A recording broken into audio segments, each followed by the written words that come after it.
Para mim. Imagina você abrir o portão da sua casa. Imagina você abrir o portão da sua casa e dar de cara com 7 coroas de flores no muro. Ué, mas aqui não tem ninguém sendo velado? Não tem ninguém sendo velado no local? Por que essas coroas de flores? Deve ser engano? Seria um engano? Não, não é engano. Tudo leva a crer. Tudo leva a crer. O William Bittar vai contar pra gente. Tudo leva a crer que seria uma forma de protesto da família de uma vítima de assassinato. Essa casa, a casa é de Patrícia Manchenho, que mora com a mãe. Ela está sendo acusada de ser a mandante do crime do ex-marido. Um professor, esse aí que você está vendo, 39 anos, pai amoroso, dedicado. Segundo a polícia, ele foi vítima de uma emboscada planejada pela ex-mulher. É o que apontam as investigações da morte de Lucas Ferreira.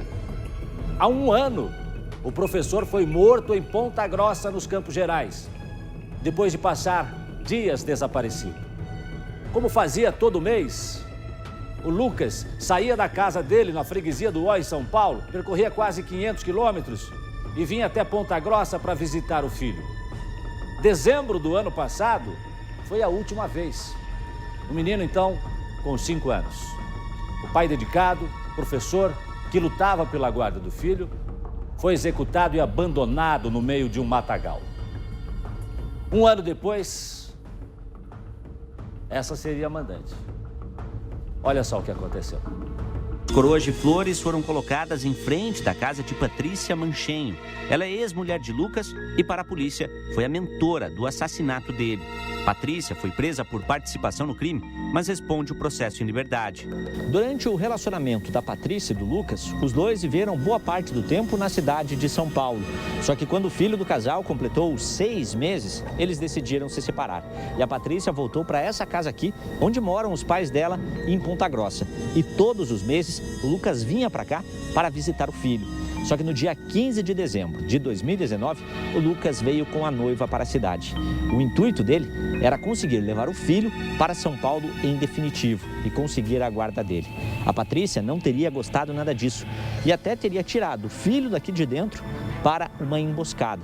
De acordo com a polícia, quando o Lucas chegou aqui na casa, apenas 2 homens chegaram logo depois. Eles o abordaram, sequestraram e mataram. Começamos a busca por uma pessoa até então desaparecida. Depois de 5 dias soubemos do desfecho do caso, que meu irmão tinha sido assassinado. Achamos o corpo depois de mais 2 dias. Vivemos uma angústia sem fim, porque nunca anda esse processo. A polícia garante que os homens que tiveram participação no sequestro e assassinato são Emerson Ferreira e Márcio Rodrigues. Foram eles que levaram Lucas até o matagal e o executaram. Essas 2 pessoas não tinham como chegar nesse local sem a participação da ex-esposa também. Porque, segundo a própria ex-esposa, na polícia, durante uma diligência, ela relatou como a vítima foi abordada em sua residência, onde essas 2 pessoas chegaram e amarraram a vítima, colocaram no porta-mala de um carro e colocaram o corpo próximo aí a um buraco próximo ao rio Tibagi. Tentamos falar com a ex-mulher do Lucas mais uma vez. 1 ano depois do desaparecimento do Lucas, parece que não tem ninguém em casa. Nesses vídeos é possível ver a mãe da Patrícia ao lado das flores, mas elas foram retiradas logo depois. Nem a Patrícia, nem os parentes dela gravam entrevistas desde quando ela foi presa. Eu achei uma atitude extremamente odiosa, uma conduta reprovável da família do falecido Lucas. Eles não respeitam o andamento processual. A audiência para ouvir testemunhas e os 3 acusados da morte do professor Lucas estava marcada para acontecer no dia 15 de dezembro, exatamente 1 ano após o desaparecimento e o assassinato dele. Só que a audiência precisou ser desmarcada. O juiz não poderia fazê-la nesta data. Por isso, a Patrícia, o Emerson e o Márcio só devem ser ouvidos no ano que vem. Enquanto isso, a família do Lucas não sabe o que esperar da justiça. O sentimento da família hoje é de frustração de ter sido adiada a audiência, mas a gente ainda tem esperança que tudo se resolva e que os culpados pelo crime paguem da maneira justa, dentro da lei, dentro de todos os conformes. Esse que você está vendo de óculos é o professor e do lado dele a ex-mulher que é a acusada de ser a mandante do crime. Agora coloca para mim a imagem de novo das flores que foram colocadas em frente à casa da Patrícia, que é essa moça que você viu aí ao lado do professor. 7 coroas de flores. 7, o número 7 é um número místico. Por que 7 coroas de flores? O nosso William Bittar está comigo aqui no estúdio, vai conversar com a gente, vamos tentar entender um pouco melhor toda essa história. Bittar, em primeiro lugar, eu quero te dar os parabéns, você que foi pai aí de mais um menino, né? Do Ravi. Do Ravi há poucos dias. Parabéns para você, Obrigado. Muita saúde para ele. Ô, Bittar, já se sabe por que 7 coroas de flores? E quem teria mandado essas coroas de flores? Seria a família da vítima, realmente? Boa tarde, Jason. Boa tarde para todo mundo que acompanha o Balanço Geral. Lógico que ninguém da família quer dizer quem de fato mandou essas flores para lá, mas é fato que foi um familiar que mandou. Inclusive, todos os familiares do professor Lucas moram em São Paulo, contataram uma floricultura ali, de um cemitério ali de Ponta Grossa, e essa floricultura acabou entregando essas coroas de flores ontem pela manhã, data que completou exatamente 1 ano do desaparecimento e, consequentemente, da morte do professor Lucas.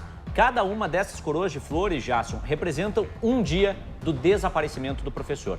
Isso porque a Patrícia, durante o depoimento na polícia, disse que ele tinha desaparecido, inclusive fez um boletim de ameaça dele para tentar aí se isentar de todas as investigações. Só que aí, uma semana depois, exatamente no dia 22 de dezembro do ano passado, o professor Lucas foi encontrado no matagal em Ponta Grossa, numa região isolada ali da cidade, e aí foi a Patrícia que contou à polícia aonde estava o corpo. Logicamente que a família da Patrícia, o advogado dela, dizem que ela não teve nenhuma participação nesse assassinato, mas só que foi ela que deu todos os detalhes de como foi a abordagem do Lucas lá, porque o ex-companheiro, um ex-namorado da Patrícia, iria até a casa simplesmente para pegar o Lucas, amarrá-lo e executá-lo. Não faria nenhum sentido porque não existia nenhum contato entre os dois, nem entre o Márcio, nem entre o Lucas. A única ligação deles era a Patrícia. E foi ela que falou na polícia onde estava o corpo do professor. Diz ela que ela simplesmente ouviu do Márcio que ele contou onde estava. Só que o que chama a atenção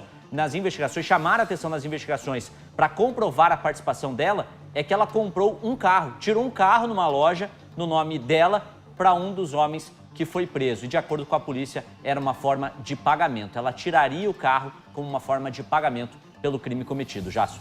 Bittar, eu queria só pedir um tempinho agora para a doutora Márcia me responder a seguinte questão. Quero voltar à questão das flores.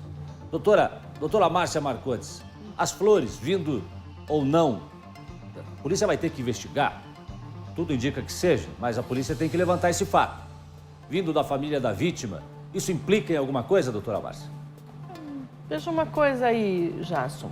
É um protesto pacífico, né? É uma forma de protesto, é pacífica, não criou dano ao local, apenas a remoção dela é de forma simples. Eu não vejo, no primeiro momento, um crime acontecendo, né?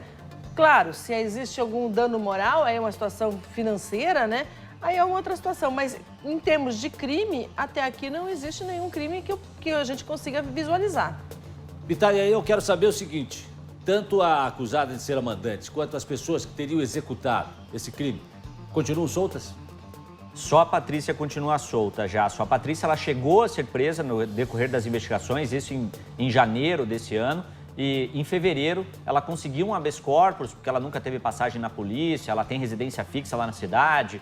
Enfim, ela conseguiu um habeas corpus e responde ao processo em liberdade. Isso quer dizer que ela é inocente? Lógico que não. Ela é ré nesse processo, ela vai responder por homicídio duplamente qualificado. Os outros dois, o Márcio, que seria um namorado da Patrícia, e o Emerson, que teria sido chamado pelo Márcio para ajudar a cometer o crime, eles chegaram a ser ouvidos na polícia, mas fugiram logo depois. Aí, em março desse ano, o Emerson foi preso no Mato Grosso, nós tivemos essa informação, e há cerca de 5 meses, mais ou menos, o Márcio foi preso aqui em Curitiba, ele que também era considerado foragido. Os dois estão presos, mas a Patrícia é a única que responde esse processo em liberdade. Bom, vamos ouvir de novo aí a irmã do Lucas, porque ela fala da demora no andamento desse processo. Veja o que diz a irmã dele.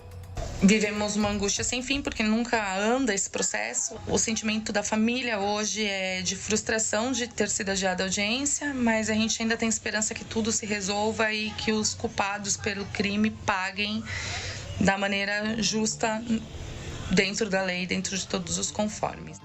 Tivemos ontem, Bittar, uma audiência adiada. Já se sabe o motivo? O que levou a essa audiência ser adiada?